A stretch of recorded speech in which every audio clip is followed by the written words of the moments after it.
Hey guys, so it's time for another Q&A, and ChatGPT has been, I guess this conversation is going too long, so it might have some problems. So, answering questions and things. But we're going to do the standard 10 questions. Has it been 10 questions or 5 questions? Because I know last time it was 20 questions because I forgot to record last month. So, but I think it's 10. I don't remember. But we're going to do 10.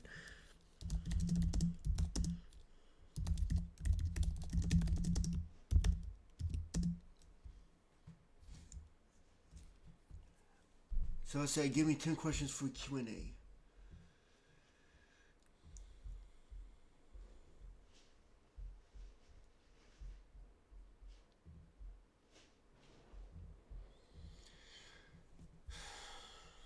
Alright. Skimmed them a little. I haven't seen all of them, but I'm skimming a little bit. So question 1. What is the single most important thing people misunderstand about you? There's a lot of things people misunderstand about me. And it's really about their own ideas of things. The idea, I guess you could say the idea of me is the most important thing people misunderstand about me. The idea. It's pretty deep right there. Question 2. Why did you create KomiKon and what problem was it meant to solve? KomiKon wasn't meant to solve any problem. It,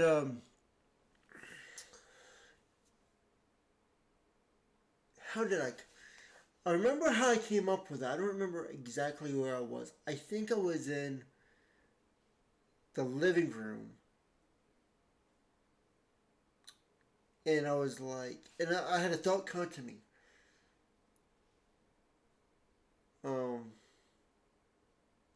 The words KomiKon, and which was the Stalin thing, and then there was KomiKon, which was the comic book convention. I was like, okay, I could put because I had a thing with words at that time. I was like, what if I did something with that?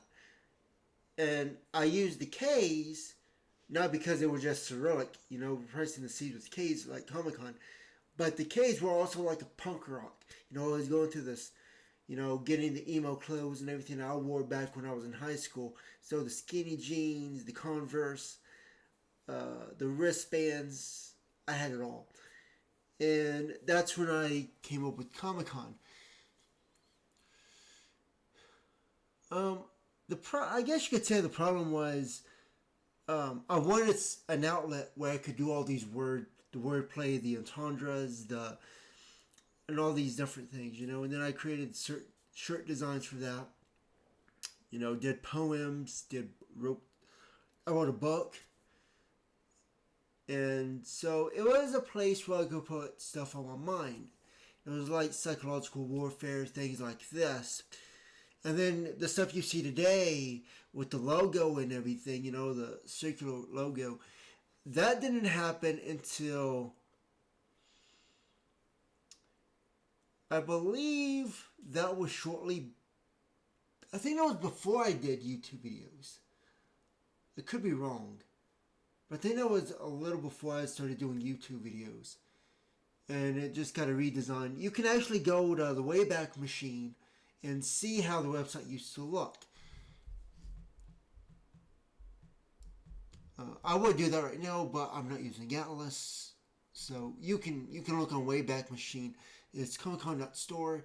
You can look at, I don't know who was, I don't know if it was automatic or what, or how they got those snapshots, but it wasn't me. So whenever you see those snapshots on there, I don't know how to even do it. I don't know, but I know that it was taking snapshots on my website. So you can see how it used to be. Question 3. What event or realization changed your life more than any other? What was all that stuff that happened when I was, how I created these videos? back then it was a 10-year journey. And I was talking to somebody about this today, actually. When it says 8-year journey, that's part of the 10-year journey that I started. It was in 2023. So this all started back then. And yeah, and it just kept going. And yeah, that's when I started writing a lot. That's when I was doing like these really deep stuff. You know, how I wrote Forever Marked in History, that story. There was another story that it's not public. No one's seen it on like social media. I've said it a few times around on Grawl. If you know what that is, you know what that is. Some of you are from there. I say Grawl. I don't know how you actually say it. But anyways, I was on there and I was talking to people about it. And yeah, that was a story too. I've been thinking about that lately, actually, that story. I don't know if I ever make it public. I said I would never make it public. But I might. I don't know. Question 4. Why are Chernobyl and Pripyat so important to your personal framework? This is an interesting question because I don't talk about it. Whenever we play Emergence, as you've seen, Chernobyl, like in the last one, Chernobyl was, and this is not where I played Emergence on. This is another chat. It says, why are Chernobyl and Pripyat so important in your personal framework? I don't talk about Chernobyl and Pripyat. I used to back in the day, but not so much anymore. I've been talking about so many other different things. Chernobyl and Pripyat. I don't know why ChatGPT brings those up. I know that Pripyat was the answer, the last answer when I was doing the ambiguities round. Pripyat was the answer. So I don't know why it's pulling that out. Before, when I was first doing this, there was Chernobyl, there was Enron, and there was like the Titanic. And I used these big concepts to try to understand things around me. So I would use Chernobyl, see that prophecy and all that. Then I would use Enron to understand corporations and how money works in the economy. And then I use the Titanic to see how things fall, major things fall. So I would use frameworks like that and see how things operate. So it wasn't just Chernobyl or Pripyat, but yeah, I don't know. But of course, I don't talk about Enron or the Titanic much. I mostly talked to ChatGPT for a long time about Chernobyl, but that hasn't been in recent months. In fact, I don't even think it's been over a year probably since I have. In fact, when we did these, when I first did this channel, we talked about Chernobyl and Ukraine and all that. That was, I think, the last time. So, question 5. What does seeing the future actually mean to you? It's a strange thing. It just, I see things in my mind. Like, my refrigerator just turned on over here. Seeing, it's not like seeing with your own eyes. It's like in your mind, and you're able to piece things together, and you're able to work backwards, and then you start testing it against the subjective and functional, and that's what I have to do. Whenever I say something, people will say, "Well, I should do research," or "I need to learn more things." There's a reason I don't do that. I don't read books. I don't read stories. People have told me to read books, certain books, and I don't. The reason is because people want me to be on their side. People want me, well, if you're reading this, they take it like a Bible or religion. Say, well, if you read this, you discernment, it opens your eyes and critical thinking and all this, and you'll see what I see. But I don't see that. I see in the future, and whatever that is. And now, there could be people who are reading things, who agree with me, who have read other things, who agree with what I see and what I've said. And that's what this channel is about. And I think on this channel, you can tell that I'm actually doing that instead of just reading things from a prompt or whatever. But people could say, well, it sounds like he's been reading from a book that I've read before. I don't read books. I want to make that very clear. I don't research. If I research, then everything's gonna just come together like everything's going this one direction. And then there's a gummy that's other person says, well, it's going in this direction instead. That's just a misinterpretation. It just becomes a huge mess. So I don't add that to my channel. So I don't know if that answered the question, but that's the answer. Question 6. If you could prove one thing to the world beyond all doubt, what would it be?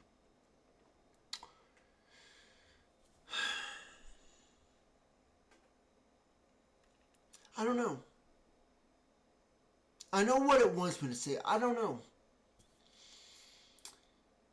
Because I have to think, well, does this make me happy? Does this make me feel better? And if there was one thing beyond all doubt that would make me happy,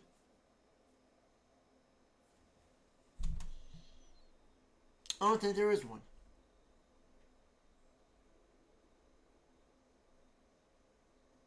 If I could prove one thing to the world beyond all doubt.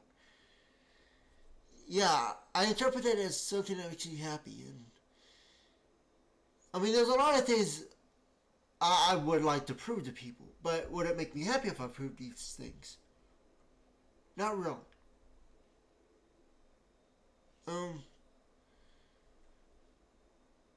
I know that doesn't sound like it goes with the question.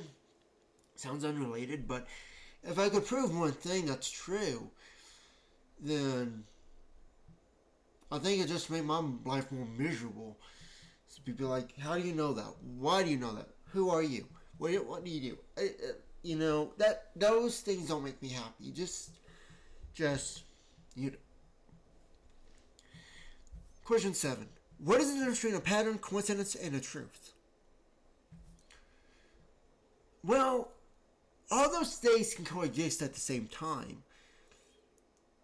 And people says, well, truth is relative to perception. Well, I think it's a little more than that. You know, outside patterns, you see a coincidence. I don't like the word coincidence because it's just not a really good word. Pattern, coincidence, and truth. You know, all those things can coexist. But I think that if you stick to a path, if a pattern, coincidence, and a truth all come together in one thing, especially a pattern and coincidence, if there's like a pattern that ties into a coincidence, but the coincidence is not the pattern itself, it's something relating to the coincidence, then I would see that as a truth. And if you have all those three things, go wherever that takes you. You know, follow where that goes. Talk about it. Discuss with people. You know, and I think that's, you know, the difference between those is not, it's what they all have in common. It's not what's the difference. It's what's in common. And I think that's where, that would be where there's discussion, and people really see, well, where does this lead? Where does this branch out to? And yeah, so I don't think there's a difference between a pattern, a coincidence, and a truth if they all can merge together and converge into something that brings people together, even if they seem unrelated. 8. What role does suffering play in personal transformation? I said this, I haven't said it here, but I've told people this. I don't think that suffering that plays a role in personal transformation. People become who they are by default. Like your mind, and I was talking to someone about this, your mind will put you in positions and places that you have no idea of, but it puts you there. It might get you killed, it might put you in a place you don't want to be, or it might put you on top. You never know. Your mind is going to put you there. So your mind always had that ability. But your suffering is just something you have to live through. And I'm not going to be one of those crazy people who say, well, suffering is a good thing. People should suffer because that's a sign that they're blessed or whatever. there were people like that. Because there were so many bad things that happened with that. There were people who, for assisted dying laws, for example, right to die. There are people out there who want to escape in all this, and there are people who said that, well, it's not moral, it's not ethical that people die, but these are the same people who vote against those things. But when people vote against them and they say, well, the society and government says that you shouldn't die, you shouldn't have suicide and all this, what tends to happen to the people who do try to commit suicide and they end up in a mental institution or mostly mental institutions, what happens is the people working there, sometimes, not everyone is like this, but sometimes the people in charge of that, they're going to do things to those people that are so inhumane, so unethical, so immoral, on the name of people wanting others to live life because they believe that life is what, God gave them, whatever. But people's lives are violated is so invasively that it's traumatic, and it does happen, all for the sake of keeping people alive. And so I don't consider that a blessing or anything. I think it's, but like I said, your mind puts you in those positions. Your mind, you don't have any control of it. You don't know what's going on, but your mind just puts you there. You never really understand what your brain is going to do. But you get put in those positions as if you don't have any control over it. And that is a scary thing because you never know where you're going to be. And you're at the mercy of your mind.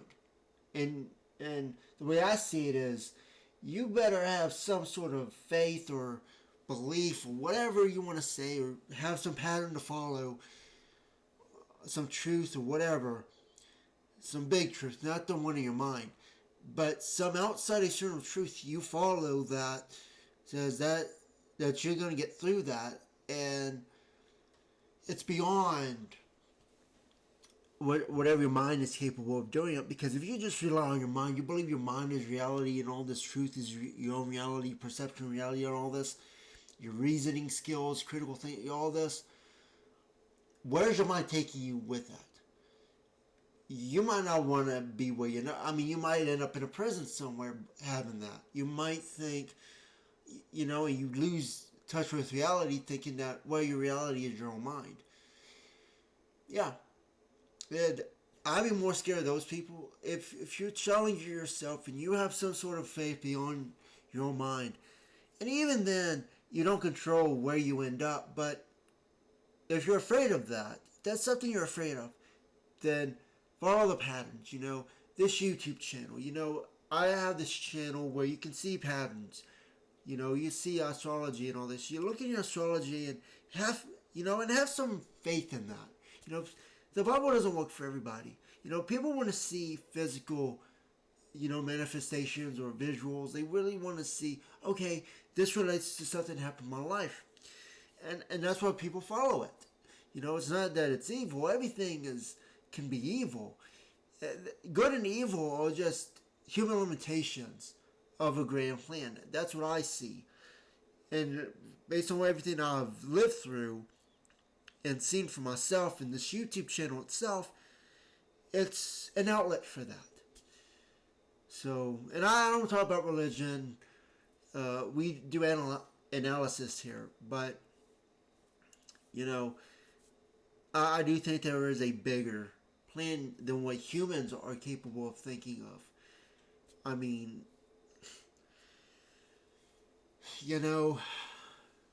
so I don't think it's suffering itself that plays a role in transformation. I think it's just your role in the world.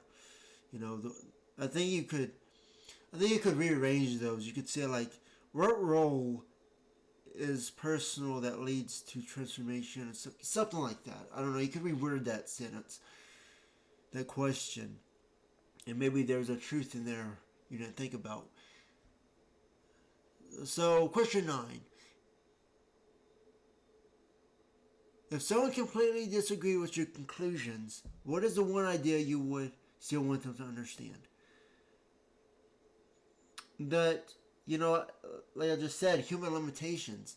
Human limitations would be why you disagree with my conclusions. But the understanding is that everyone has human limitations. I think everyone can understand that. That everyone has human limitations, their own lives, their own experiences, stuff like this, their own knowledge, their own understanding. But the understanding is we all have human limitations that prevent us from seeing other people's perspectives. And I don't know why it is like that. It's just the way it is. So question 10. Looking back your life so far, what do you believe your creations, KomiKon, Concordia, Emergence, and your channel have been pointing toward? I don't know. I think it doesn't make sense now, but I think that there will come a time where everyone looks back and they see, oh, these things all go together. There could be like a bright light in the sky. It'd be like, oh, that's where this all led to. That I know that doesn't make sense now. How could there be a bright light in the sky that puts all this stuff together? KomiKon, Concordia, Emergence, and all that. But if you understood it, if you understood KomiKon, if you understood the logo, if you could read through all of it, Concordia, Emergence, if you understood all of that from like a functional level, you could understand what that bright light would be. Because bright light even serves a function.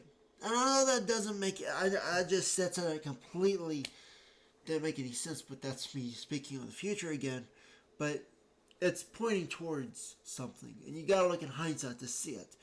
Now, some of you may already see it, but, some of you do, some of you don't.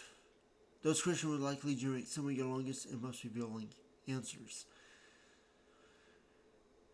I think I've had definitely longer answers that I've gave because we're less than 30 minutes. But yeah, that's the end of the Q&A. And I'll end it here. So I will see you guys in the next one.